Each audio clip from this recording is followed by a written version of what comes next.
Mitt Romney launched his campaign on a farm. And this really is what New Hampshire's all about, isn't it? A day like this, at a farm like this? President Obama spent 3 days on a bus tour in Iowa. Today we are here at the McIntosh family farms.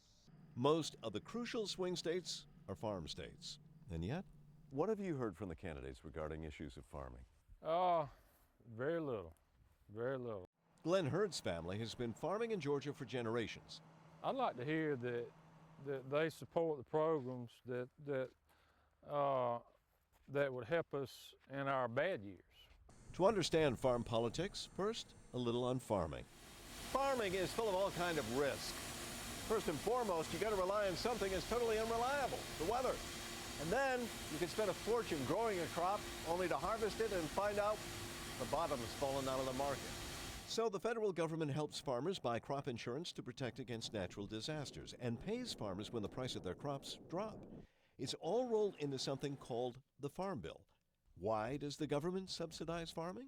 Because a long time ago, it realized that outsourcing the growing of food to another country wasn't a good idea. In other words, keeping farms going and growing was in the national interest. So where do the candidates stand on the Farm Bill? Based on budget proposals advanced by Obama and Romney's running mate, Paul Ryan, it would appear both want to cut it. And by nearly the same amount, between $32 and $33 billion over 10 years. It's what they want to cut that makes it interesting. First, there's something else you need to know. Years back, members of Congress that represented rural districts, they had a problem. They couldn't get members of Congress that represent urban areas interested in supporting any kind of farm legislation. So what do?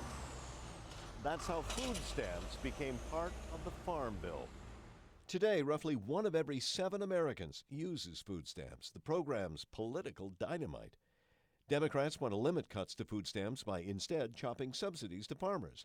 Republicans want to spare farmers, instead making most of the cuts to food stamps.